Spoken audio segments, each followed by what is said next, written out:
Greetings. Today we're going to discuss the two most important topics in static electricity for the AP exam.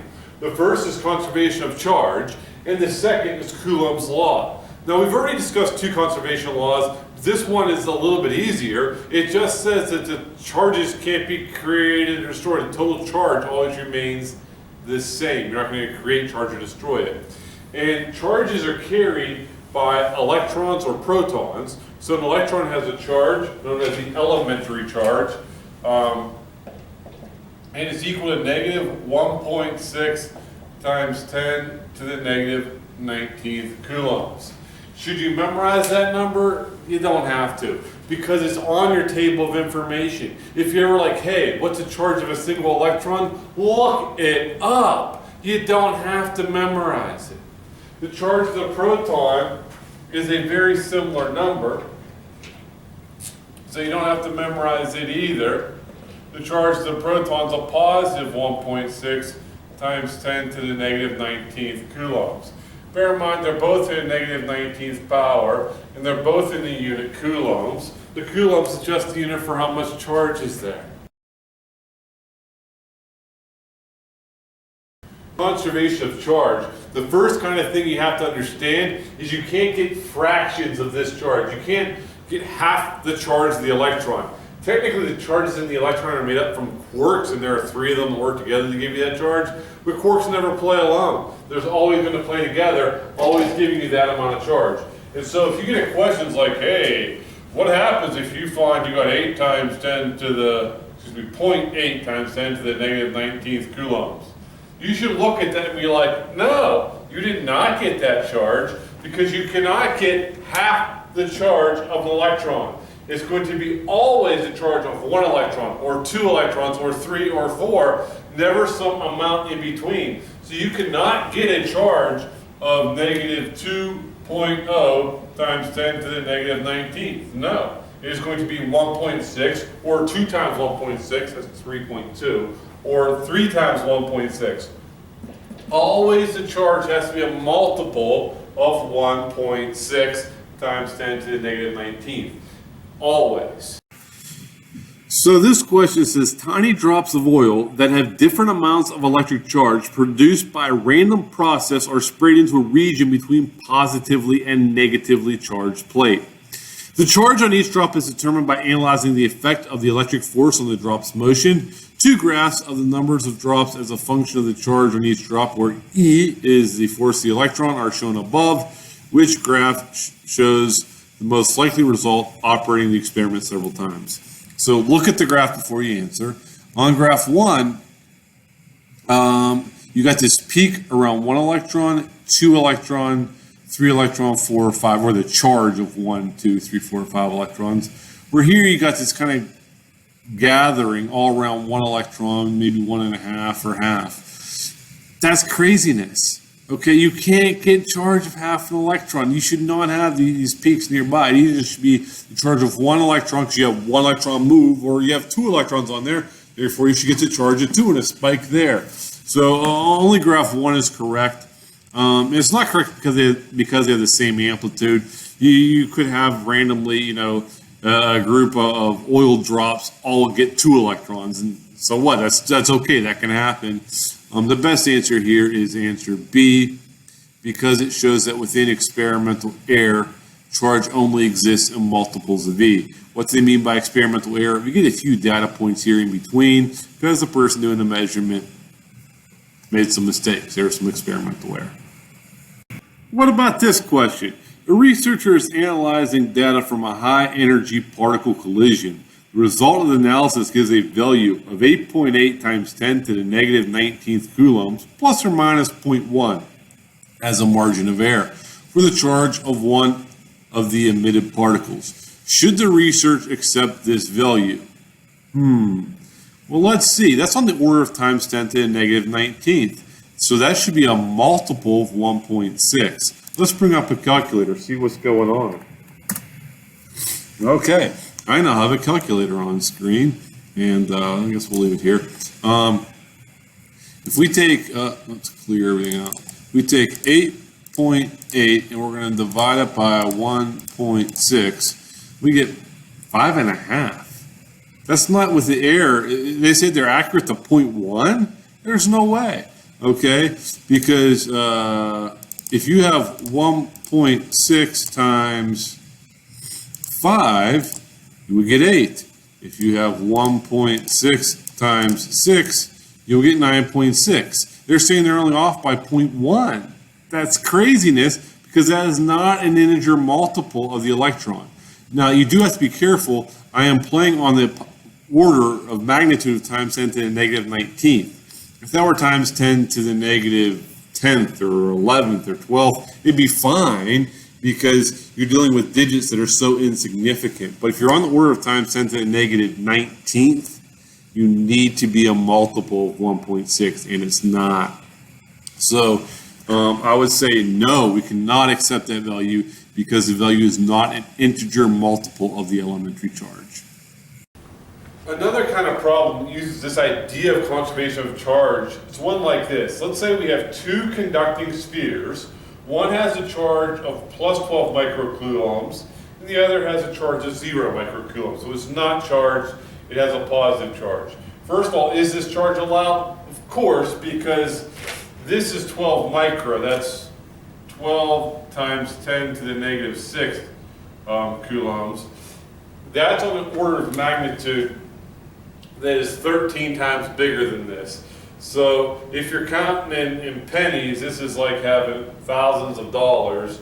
It's certainly an allowed amount, okay? So that's not an issue there. But what can happen if you have a conductor? Charges are allowed to move around on the surface. Now they'll spread out to get as far away from each other as possible.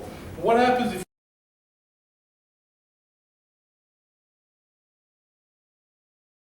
if you let the two touch? Okay, so we let the two touch, then we bring them apart. And the question might ask, you have plus 12 microcoulombs of charge, 0 microcoulombs of charge. You allow the items to touch, then pull them apart. How much charge is on each? The answer to that question, how much charge would be on each after you let them touch, is very simple. If they are the same size, you're going to have half the charge on each one. You have to have 12 afterward. So one of the big things you know, because charge is conserved, is afterward, you still have to have 12. There's got to be 12 over here afterward. Okay? Now, so what happens if you let your two domes touch and pull them apart? We know that the total amount of charge between the two domes has to still be 12 microcoulombs. That's going to be the situation afterward. It has to be 12 microcoulombs. But I want to analyze two possible scenarios. The domes are the same size, if one has 3 times the surface area as the other.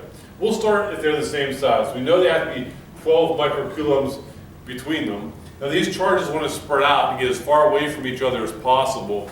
And they're going to do that if they're the same amount of surface area so that they're evenly distributed. So you're going to have 6 microcoulombs here and 6 microcoulombs there. So if your domes are the same size, you let them touch, pull them apart, you'll have the same amount of charge on each dome. Well, what if one is 3 times the surface area? Well, if one is 3 times the surface area of the other, it's going to have 3 times the amount of charge. And so I'd expect to have 3 microcoulombs here and 9 microcoulombs here. 3 times 3 is 9, so that has 3 times the charge because that's 3 times the surface area. And this sum, 9 plus 3, is still adding up to 12. So charge has to be conserved. You can never lose your charge. If you have 12 to begin with, you're always going to have 12. It is possible, if there's a lot of humidity in the air, for some of the charge to be transferred to the water molecules in the air. You don't lose it in that case, they just move that way. It's unlikely the AP exam is going to ask about that. In this question, 3 identical metal spheres on insulating stands are isolated from each other as shown above. The spheres A, B, and C carry electric charge with plus 12Q, negative 12Q, and plus 12Q respectively. So plus 12, minus 12, plus 12. Now, it's important to note that they are conducting spheres, so the charges can move on them, but it's insulated from the ground because it stands insulating. Okay. Whenever two of the spheres come into contact, each sphere ends up with the same net charge as the other sphere because they're the same size. Spheres A and B are brought into contact with each other and separated. Spheres A and C are then brought into contact with each other and separated. Which of the following correctly shows the final charge on each sphere? Okay, let's think about this. You have plus 12 and minus 12 on A and B. They're brought into contact. They're going to completely cancel themselves out. Zero charge on both. Bada bing. A and B no longer have charge. C has plus 12. Okay, total charge of your system was plus 12. It's still plus 12. There we go. Now A and C are brought together and they're touched. There's plus 12. They're the same size. They're going to divide up evenly. Plus 6 on A and C. So I'm looking for plus 6 on A, plus 6 on C, and B should have zero charge. C is your correct answer here. Can you highlight it with that? No, well maybe, I don't know what that does. Okay, so C where it's plus 6Q on A, 0 on B, and plus 6 on C is your best option. So when people were first studying static electricity and Coulomb's force law, one of the things they discovered is you could build up a charge simply by rubbing things together. Some things like to have electrons more than others, and so simply by rubbing fur on plastic, you can hear. I don't know if you can hear. You hear a little bit of static take place there. We're actually transferring electrons from the fur to the plastic. So this has become negatively charged. And if this lost electrons to transfer them to the plastic, that means it became positively charged. We assume it was neutral to begin with. So by doing this, by rubbing it, I'm making this become more positively charged, this more negatively charged. I'm transferring electrons onto the plastic because the protons don't move. It's only ever your electrons that move. Okay? Now, that's how we can get something charged, simply by rubbing. I have another piece of plastic here. It's suspended from a string. So I'm going to go ahead and rub it with fur as well. So now it will also be charged. I'll go ahead and rub both sides. So now this piece of plastic is suspended and it is charged. And plastic here is charged. And both of them are rubbed with fur. And since fur likes to give up its electrons and plastic likes to grab electrons, they're both charged negatively. Watch what happens when I bring them close to each other. You see that effect? Bada bing, look at it. I can just, without ever touching the two rods together, I can very easily control the movement of that rod. Here, let's get in for a close-up. See, if you get those two, you can see very dramatically. Camera angles are tough while you're trying to film and do this, but you see the idea. Without ever touching, you can move that rod around while I touched there, but I didn't try to. You see? Now, what if I were to take plastic? Remember, plastic likes to gain electrons and rub some glass with it.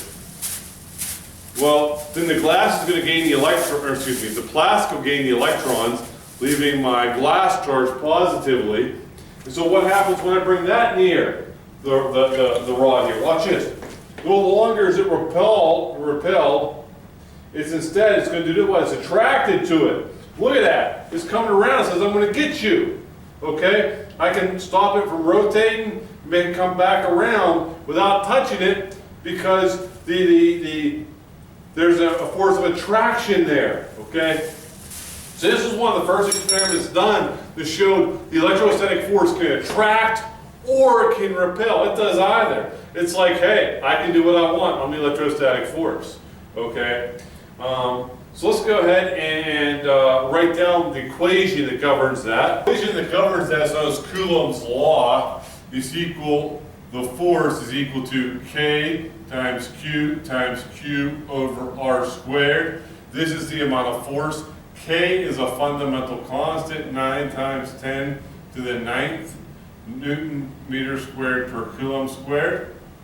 Okay, and there's always that number. You can put it in there unless you go to college and major in physics, and you'll find out it's only that number if there's a vacuum or empty space. If you put in between your charged particles a piece of paper, you have to use a different number. But for this class, it will always be that number. Q1 and Q2 are your two charged items. In order for you to have electrostatic force, you have to have two different charges. Now, it is possible if you only have one thing charged and you bring something else near this neutral, you could cause the neutral thing to become charged, and then there would be a force of attraction between them, and we'll talk about that in a moment. And R is the distance between their center of masses, and this is Coulomb's law, okay?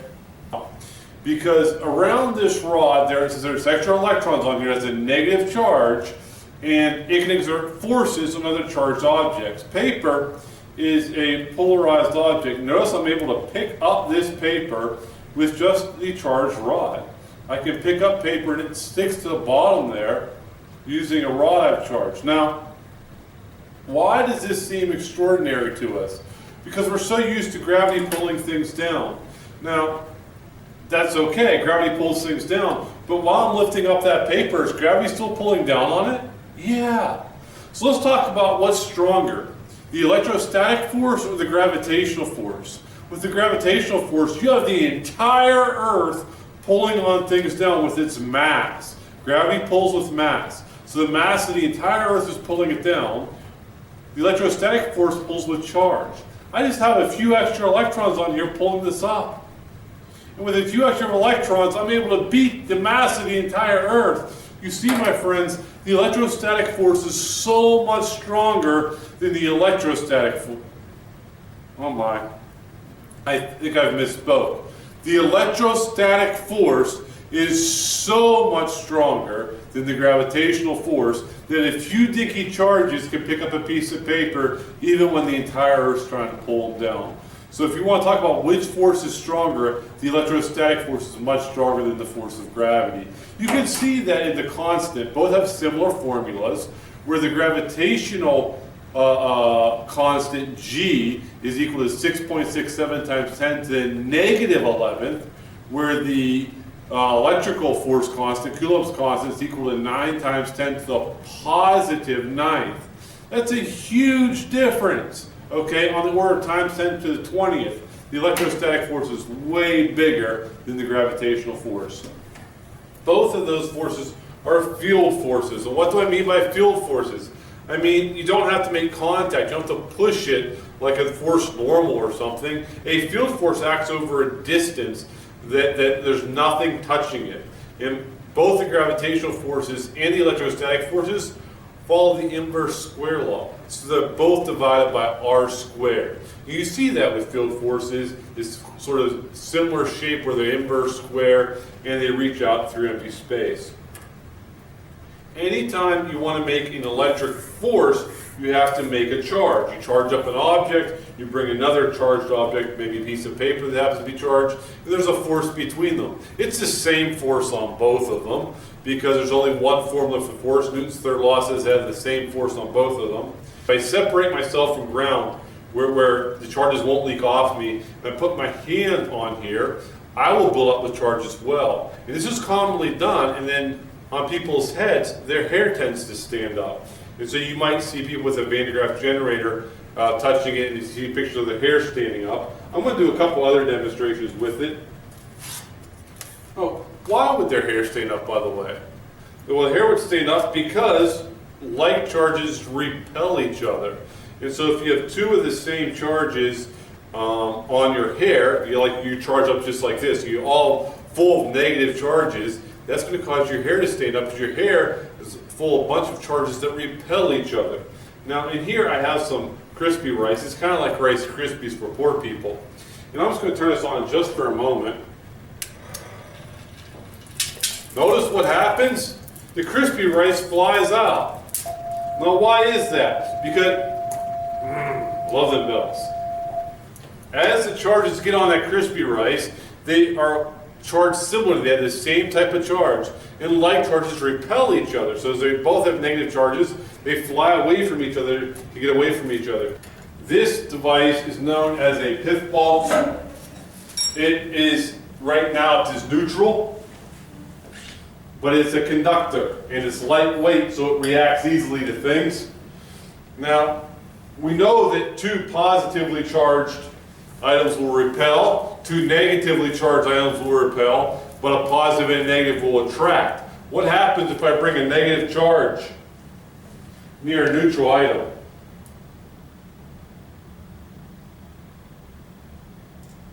Did you notice it was attracted to it? It came up and touched it. It kissed it on the plastic. Why did it do that? So initially the pith ball is neutral, has as many positives as negatives.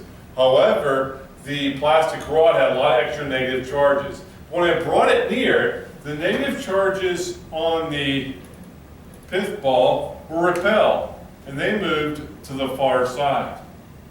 That left the closer side more positive. And since the electrostatic force is a function of how far apart you are, this net positive charge was closer and therefore was attracted to it, and these negative charges were further apart. Although they were repelled, they were further apart, so it was a weaker force. And so the attractive force went out and it went up and touched it. Okay? That's known as charging by induction. So as an object as a whole, it was neutrally charged, but it was attracted to something because the object here was able to induce a polarization, we would say. Polarized meaning one side's more charged than the other. You can see this happen yourself. You can try this at home. Pause the video, go to a sink, get a little bit of water running. You don't want it coming out a ton, but more like a trickle. And take a comb, maybe run it through your hair, get some plastic on your hair, and then bring your comb near the water. Do you notice what happens? The water is attracted to the comb for the same reason.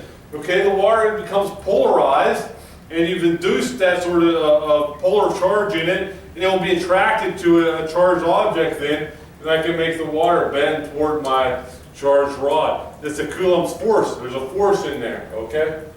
You can do all kinds of fun stuff with this electrostatic force. Here I got a fly stick. I push a button.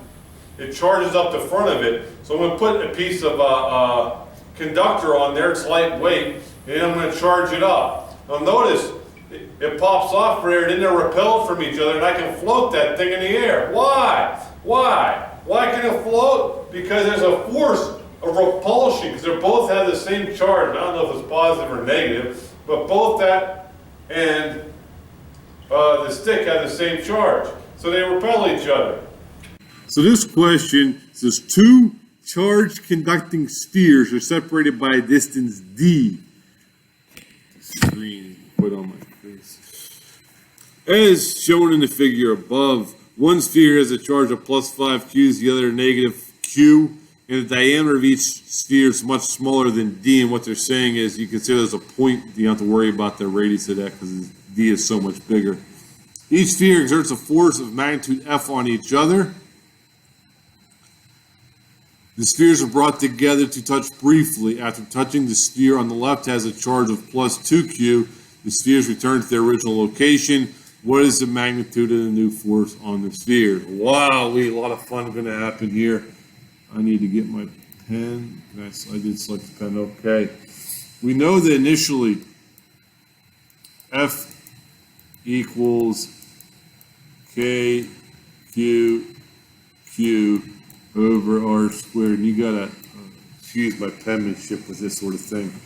That's initially, but initially we also have 5 for the one Q and negative for the other. And so this is must mean that F is a negative force. Okay. Normally when the force is negative, it implies attraction because one charge is positive and one charge is negative. All right. Because we're told initially the force is F. Okay. So that is initially F. Then they're brought to touch and pulled apart. And we're told the left sphere is now plus 2q. So that's plus 2. What does that leave for the charge on the right? Well, initially, that's 5, that's minus 1. So the total charge is 4, and charge is conserved. So it has to be 4 again, So if that one's plus 2, this one should also be plus 2. So that's not a pretty 2. Oh well. So we got plus 2 on both of our charges now. So our new force, they're brought back to the original locations, is going to be equal to K 2Q times 2Q over the R squared, which in this case is D. So let's see. They both have this sort of KQQ over R squared, so that's sort of constant. I'm going to let KQQ over R squared be equal to a constant. I'm going to just call it C for a moment. And so F is equal to 5C. Now, F is equal to 5C because KQQ over R squared is equal to C. If KQQ over R squared is equal to C here, and 2 times 2 would equal 4, moving my head, C. So it's 4 times that value. So what is the magnitude of the new force between the spheres? Well, we can see it's going to be a little less. This was 5 before, this is 4 now. So the new one is only going to be 4/5 as strong as the original one, because the original one was 5C, this is 4C, so it is 4/5 of the original strength. Okay. That's that problem. All right, last example for this video. A small object with a positive charge Q is fixed in place. It can't move. A small bead with a positive charge, little q, is released from rest from the position shown above. I don't include the diagram. In the absence of forces other than the electrostatic force, which of the following graphs best represents the bead's acceleration as a function of its distance? Okay, so the first thing we need to remember is F equals ma. That should be an A, okay? So force and acceleration are directly proportional. You double your force, you double your acceleration. You got to know that. And then with the electrostatic force, F equals KQQ over R squared. And so that force decreases as the square of the distance. So it's inversely proportional to the square of the distance. So what does this mean? Two positive charges are going to do what to each other? They're going to repel, which means these things are going to get further apart, which means the acceleration is going to go down because the force is going to go down. The further apart they get, the less electrostatic force they're going to be, and the less force, less acceleration. The question is, does it decrease linear like this or like that?